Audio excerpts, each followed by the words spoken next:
Olá, galera. Estou aqui mais uma vez, Bruno Góes. Boa noite a todos vocês.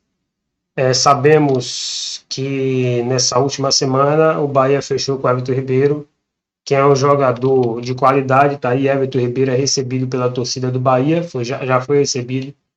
Eu trouxe isso para vocês. Também mostrei para vocês os lances dos jogos que já tivemos, né, da Copa do Nordeste. Aí Santa Cruz e Alto do Piauí, né, que eu mostrei também um vídeo hoje sobre esse jogo com a declaração do Itamar, que é o técnico do Santa Cruz, né, que foi eliminado pelo Altos no pênalti. O Itamar disse que no primeiro tempo o Santa Cruz jogou bem e tal, né, mas não é sobre isso que eu vou falar agora, tá? Nesse vídeo aqui eu não vou falar sobre futebol, mas eu vou trazer muitas informações ainda sobre o futebol a partir de amanhã e nas próximas semanas, tá? É isso que eu gostaria de deixar claro para vocês. Porém, hoje vamos falar sobre esse cidadão aí, que é o padre da polêmica, né? Tá só sendo falado, né? Ele está sendo muito falado aí nos últimos dias, tá? Padre Júlio Lancelotti, algo do tipo assim, né? Muitos falam que é o padre comunista, né? Eu já cheguei a elogiar ele uma vez quando ele estava ajudando alguns moradores de rua, tá? Eu cheguei a elogiar ele uma vez. Mas eu não sabia até então da história dele, cara. Uma história polêmica que envolve questões pesadas aí, tá? E a esquerda tá com medo de uma provável, sei lá, de uma possível CPI com o nome desse rapaz aí, desse padre, né? Mas existem alguns relatos aí, não sei se é boato, não sei se é verdade, não sei se é mentira. Eu só sei que eu vou ler alguns jornais, algumas fontes, né? Mas que existem alguns boatos, que eu não vou falar aqui, né? Porque também é algo que, né? Vamos primeiro ler isso aqui, tá? Primeiro ler isso aí. Funcionário de escola é preso suspeito de mais de 10 casos de pedofilia. Observe, funcionário é preso, né? É preso suspeito de mais de 10 casos de pedofilia. O que que isso tem a ver com isso aqui? Absolutamente nada. Absolutamente nada. Então, por que que você está trazendo isso? Porque, na verdade, eu estava buscando informações sobre o padre e as polêmicas que envolvem ele, e eu acabei encontrando isso aí. Funcionário de escola é preso suspeito de mais de 10 casos de pedofilia, né? Então, isso não tem nada a ver com isso aqui. Quero deixar bem claro. Isso é uma coisa, isso aqui é outra coisa. Eu estava buscando informações sobre o padre, acabei encontrando isso aqui. Estava buscando polêmicas, acabei achando isso aqui. Então, deixe isso claro na mente de vocês. Isso não tem nada a ver uma coisa com a outra, tá? Então, vamos lá. Onde eu quero chegar? Eu quero ler algumas informações sobre esse padre, tá? É isso que eu quero. Eu quero ler informações sobre esse padre, né? E o que que eu achei sobre o padre? O nome dele é Padre, né, Júlio Lancelotti. É isso mesmo? É isso mesmo. Então vamos ler um pouco sobre o padre, tá? Tá aqui, ó. Agora sim, a gente tem aqui algo que é relacionado ao padre. A gente vai dar uma lida. Padre Fábio de Mello rompe silêncio sobre ataques a Júlio Lancelotti.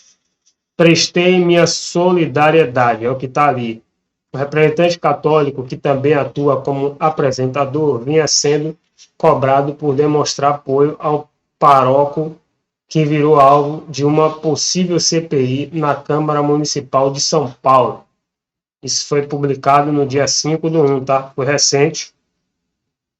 Está aqui o padre Fábio de Mello e o padre Júlio Lancelotti. O padre Fábio de Mello se manifestou em solidariedade ao padre Júlio Lancelotti, tá? Ao padre Júlio Lancelotti, em suas redes sociais, na noite desta quarta-feira 4. O representante católico, que também atua como apresentador, vinha sendo cobrado por demonstrar apoio ao paróquio, que virou alvo de uma possível CPI na Câmara de São Paulo, Câmara Municipal de São Paulo. Fábio de Mello publicou em seu perfil a nota divulgada pela Arquidiocese de São Paulo, dizendo-se perplexa com o episódio. E acrescentou um texto afirmando ter prestado solidariedade a Júlio Lancelotti. Abre aspas. Ou melhor, entre aspas. Conheci o padre Júlio quando eu ainda era seminarista na pastoral carcerária. Ao longo dos anos, em campanhas específicas, ajudei e divulguei o seu trabalho social. Recentemente falei com ele, prestei minha solidariedade. Neste momento, peço que ele fale de Deus, o fortaleça, que o conduza e que tudo se esclareça o mais rápido possível, escreveu. O padre Marcelo Rossi, outro religioso famoso que vinha sendo cobrado por um posicionamento, também fez uma publicação na quinta-feira, 4, enaltecendo o valor do silêncio. A publicação não fez menção direta a Júlio Lancelotti, mas responde aos pedidos por uma manifestação no caso. Se soubéssemos o valor do silêncio, a palavra, dizendo ele, Deus diz, silêncio vale ouro, silêncio não é covardia, mas sabedoria daqueles que amam segundo ele, Deus, né? Aí vem ali, registrou Rossi. O post gerou incômodo de parte dos seguidores nos comentários, né? Então vamos fazer o seguinte. Por que eu estou trazendo esse caso aqui, tá? Por que eu estou trazendo esse caso aqui? Porque a imprensa está dizendo que a extrema-direita, né? Eles falam extrema-direita está incomodada com o padre Lancelotti. Está atacando o padre Lancelotti, sendo que isso é mentira. Primeiro que não existe extrema-direita aqui no Brasil, existe direita, tá? Eles tentam vender essa ideia de extrema-direita para manchar a imagem dos conservadores, manchar a imagem da direita no Brasil, né? Eles acusam a direita daquilo que eles são, né? É isso que a esquerda bem sabe fazer. Mas voltando aqui, eu vou tentar colocar aqui mais informações sobre esse caso, né? Porque até agora muitos não entenderam, tá? Muitos não entenderam. Observe, olha o que eles falam. Homem que publicou vídeo falso contra padre Júlio Lancelotti participou dos atos golpistas. Quem garante que esse homem é da direita e não infiltrado? É a pergunta que eu deixo. Quem garante que ele não é um infiltrado? Né? Às vezes até para provocar essa própria matéria. Vocês conseguem entender como funciona o esquema, o sistema? Então não é bom a gente confiar em qualquer pessoa, né? Então, eu vou colocar aqui, ó, o seguinte, tá? Pra gente... A gente vai dar uma olhada aqui nessa acusação que esse padre teve, tá? Lancelotti é acusado de abuso sexual, polícia investiga. Vamos dar uma lida aqui.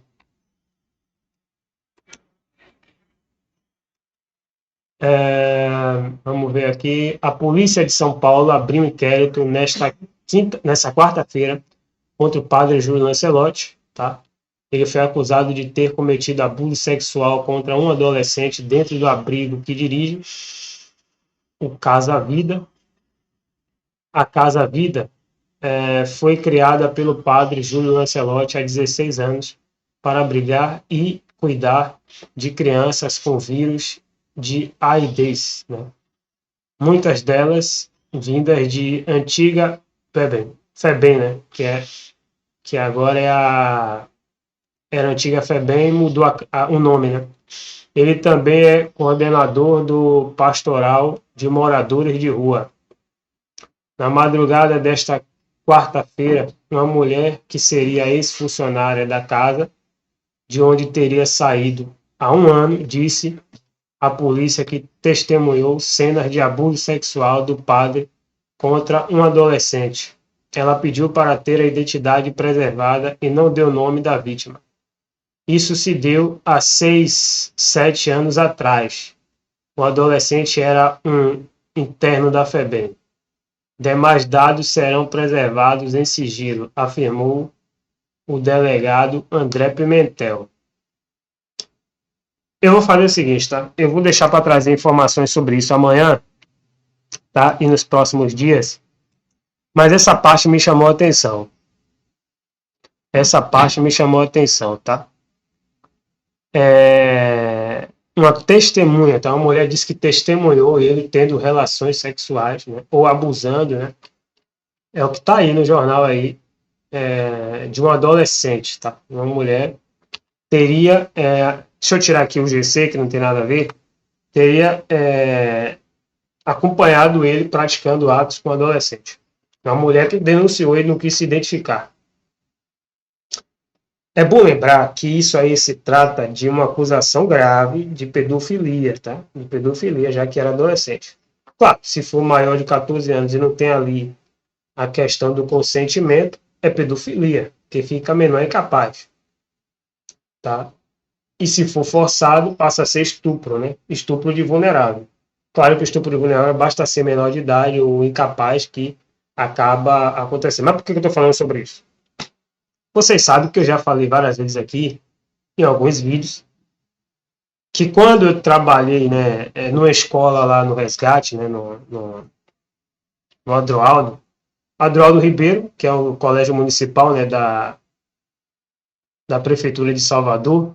Na época o secretário era Bruno Barral, né, que inclusive me parece que já tentou ser prefeito de Lauro de Freitas, Bruno Barral. Já tirei foto com ele, já tive eventos com ele. Não nos conhecemos assim em termos de amizade, mas é uma pessoa que eu já abracei, já tirei foto, né? Bruno Barral, que foi secretário lá da SMED. SMED é a Secretaria Municipal da Educação de Salvador. Inclusive, quando ele era secretário, eu já falei que Vanete Carvalho, que é ex-vereador de Salvador, ele era o gerente regional da educação na área do Cabula, né? Que é o bairro onde eu estava trabalhando, né? E aí uma Solange, que foi uma pessoa que era a diretora da escola onde eu trabalhava, ela foi a pessoa que chegou para mim e falou que eu estaria assediando alguém dentro da escola, tá? E pediu para eu passar a olhar para a parede. E uma Solange, né? Pediu para eu mudar meu comportamento, podemos dizer assim. Sim, então foi a primeira polêmica que aconteceu comigo com uma questão que envolve sexualidade, essas coisas, né? Crimes sexuais, né? Já que assédio é considerado um crime sexual. Assédio, se for moral, já é outra história. Se for sexual, já é outra história. Vocês têm que estudar sobre isso, vocês. Vocês que, principalmente as pessoas que fazem direito. Existem dois tipos de assédio, moral e sexual. Eu só sei que, depois disso, dessa colocação da Ilma Solange, que é uma diretora que é envolvida com política, conhece alguns políticos, né? Provavelmente ela deve conhecer Telcena, que é um vereador lá do Resgate, até porque Telcena é do Resgate, né? Eles devem se conhecer muito bem. Ilma Solange, que é uma pessoa conhecida no bairro do Resgate. Não sei se ela ainda está trabalhando na escola, acredito eu que não. A escola que pegou fogo, tá? É bom deixar claro, perdeu muitos documentos. O fogo que tocaram naquela escola para roubar o fio, segundo a informação que eu tenho, foi para roubar os fios, né? Os ladrões queriam roubar os fios e tocaram fogo. Aí na certa queimou muitos documentos lá, inclusive eu fui depois lá para poder tirar algumas coisas, que eu fui chamado pelo próprio Elismar, né, que era o líder dos terceirizados, para poder tirar as coisas, né? E Elismar que foi a pessoa que me ouviu, tá? Para tratar dessa questão do assédio. Ele era o responsável pelos terceirizados lá na Subsecretaria de Educação de Salvador. Resumindo, o que eu quero dizer? O que eu quero dizer é que eu já fui acusado de crimes graves, né? Isso com 20 anos de idade, tá? Meu primeiro emprego, essa Ilma Solange chegou para mim, né? Tratando essa questão do assédio. Bruno, vem cá, chegou para mim que eu estou tendo informação de que você está sendo acusado de assédio, você está assediando alguém, olhe para lá, olhe para a parede, não sei o que, não sei acolá, se comporte dessa tal forma. Isso perante várias pessoas que ouviram, tanto funcionário como alunos. E aí eu passei a ser visto como assediador, como pedófilo, como maníaco. Eu fui corri risco de vida, porque isso chegou nos ouvidos dos assassinos dos bairros, né, perigosos, dos traficantes. Eu poderia não estar mais aqui por uma situação mentirosa que inventaram contra mim, né? E aí eu fui perseguido pela milícia, porque eles acharam que eu ia denunciar a Ilma Solange, né, a gestora Ilma Solange, que com certeza deve me assistir, o advogado dela me assistir, os familiares dela devem rir da minha cara, devem me odiar porque eu estou falando essas coisas, mas é fato, e fato é fato contra fato, não existe argumento. Se vocês quiserem me processar, me processem. Estou falando algo que aconteceu comigo, se vocês não aceitam, o problema é de vocês. Então, o que acontece aí?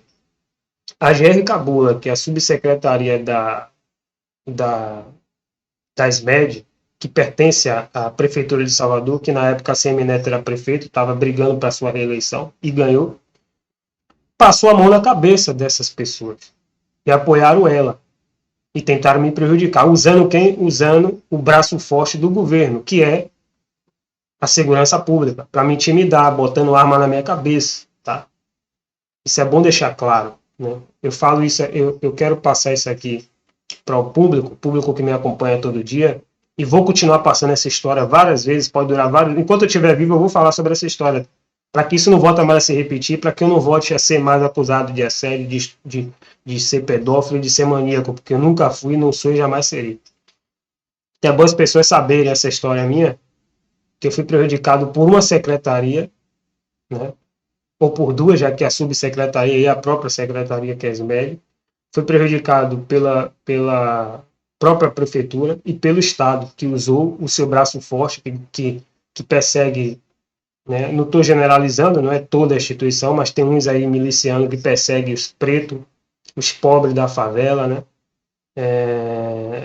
Eles assassinam, matam, tortura, executa os pretos pobres da favela, né, e pessoas que eles consideram inferiores, como eu já falei em outros vídeos, tá? E teve também a questão, né, um tempo mais à frente, devido aos vídeos que eu estava fazendo, do falso roubo, né, do falso assalto, que eles roubaram meu celular, foi tudo com certeza planejado, com uma pessoa conhecida, que trabalha aqui do outro lado, trabalha aqui no Lava Jato, aqui do outro lado, eu já falei sobre isso, provavelmente pessoa envolvida com tráfico de drogas, né, por isso que a minha mãe tem medo que eu faça vídeo falando sobre isso, mas é fato, né, e para mascarar as invasões que eles fizeram nas minhas redes, tá? Eles usaram esse ladrão para dizer, olha, quem está invadindo suas redes sociais, seu computador, suas coisas, é o ladrão que teve acesso às suas senhas, suas coisas. Não, ladrão esse que é vizinho, tá? E que os policiais aqui da área conhecem muito bem, porque eu já botei nas minhas redes sociais, tá? Então isso mostra, não estou generalizando, não são todos os policiais, os milicianos no caso, tá? Que passa a mão na cabeça da criminalidade aqui. Permitiu esses caras me roubar, né? Um roubo fake, um roubo de mentira, e ele passa aqui direto, às vezes na frente da minha casa, rindo da minha cara. Então, eu quero dizer o seguinte, que uma coisa tem a ver com a outra, tá? Tem a ver com a outra. Eu só lembrei desse caso porque eu estou lendo aqui o caso do Júlio Lancelotti, tá? Vou fazer outros vídeos sobre isso, tá? A partir de amanhã, me desculpe por eu ter estendido esse vídeo aqui, botando minha questão pessoal, mas é porque eu lembrei, tá? Falando do caso Júlio Lancelotti, eu acabei lembrando do meu caso também, que inclusive virou até livro. Só não publiquei ainda, mas vou publicar. Né? E também vou fazer um vídeo específico só sobre o meu caso. Como agora já é 11h22, eu vou ter que encerrar, que eu tenho outra coisa para fazer, tenho outro compromisso. Né? E aí amanhã eu dou continuidade, tá? Amanhã eu dou continuidade nesse vídeo aqui. Tá? Esse vídeo vai estar no YouTube e também nas páginas do Facebook. Porque é um vídeo grande, não tem como botar em outros lugares. Eu levaria muito trabalho para fazer, tá? E aí eu vou trazer mais informações sobre esse padre Júlio Lancelotti a partir de amanhã, tá? A partir de amanhã eu vou trazer informação. Nessa resenha que eu fiz hoje, né, foi só para relembrar que a gente falou sobre, né, o futebol, que teve esse jogo aí, a volta do campeonato do Nordeste, e também eu falei sobre essa questão aí, essa polêmica do caso do padre, que eu vou falar amanhã tudo que eu tenho que falar sobre ele, tá? Tudo que eu tenho que falar sobre ele, já tem informações de última hora aí desse caso da CPI, de última hora. Obrigado.